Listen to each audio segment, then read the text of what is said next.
traveling up the Yukon River, heading out of the village of Tanana, and heading up to Fish Camp, which is 40 miles upriver.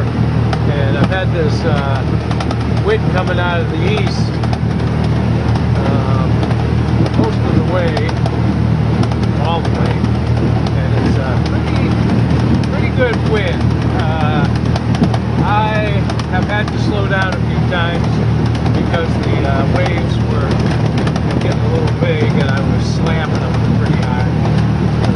Now I'm kind of traveling a little bit in the north direction, so northeast, so the waves aren't quite as bad, but the wind's still moving pretty good. It's a downriver wind. I'm heading into it, and the wind is with the water.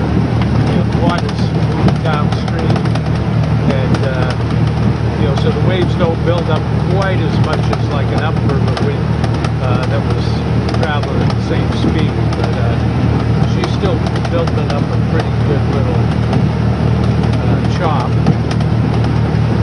It's getting a little better right here, but throwing the boat around.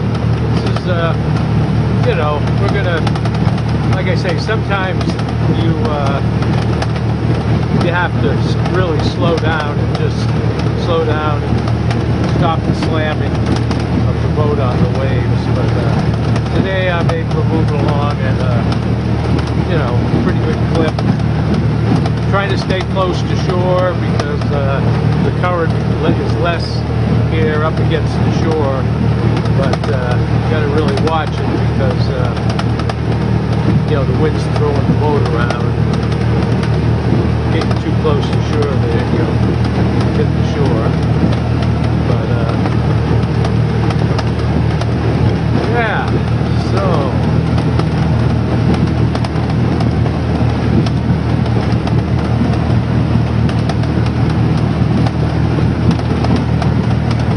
I like the big rocks here. The peregrines, falcons, they nest on these things.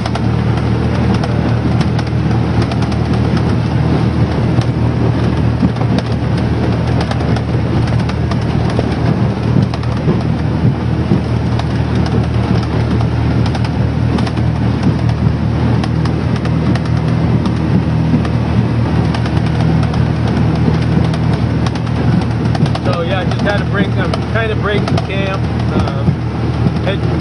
moving everything down out of Fish Camp that I don't need, and hauling a load of fish down. A little bit of dry fish that we were able to put up during the summer king season, and got that moved down. It's, like I say, a bunch of stuff that I don't need anymore.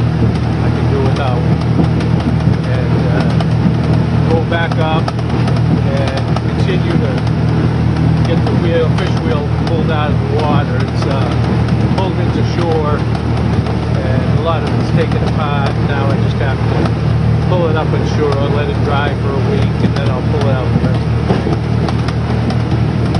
And the next thing I do is bring down my log raft, which is my woodless firewood. Usually the log raft is also how I move my fish for the winter supply of fish, winter, spring, fall, winter, spring supply of fish. But this year the fish runs were so bad that they closed the season before they even got to us, and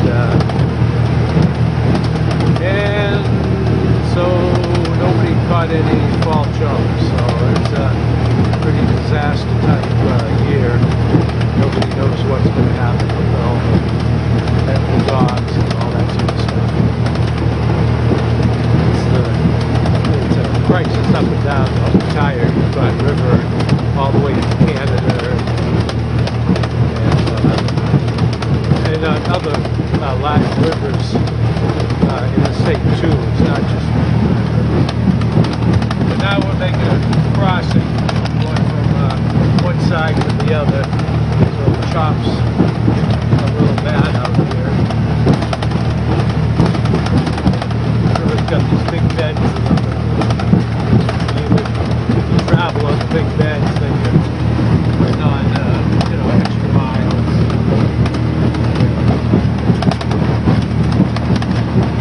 anyway, this trip like this, you feel kind of beat up by the time it's all over. Like I say, this isn't at all the worst. And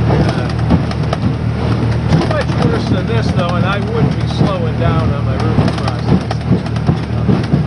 But yeah, this doesn't really doesn't hurt the boat that much.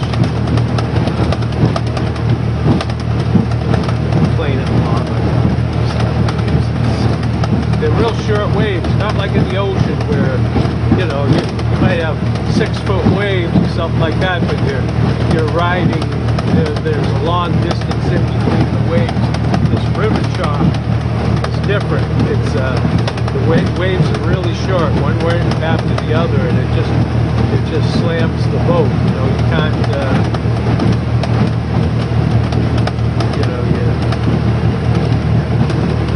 there's no like traveling up and down, you just slam through it. So it's a lot different than in the ocean, And I think we'll, I just wanted to get a little of this on video here. We're coming up on a fish camp here. And on the right hand side there,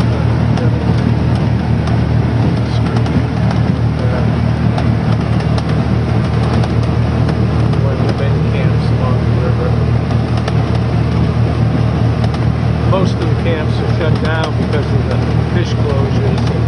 Some people, like this camp, the fella has dogs, so he still has to fish.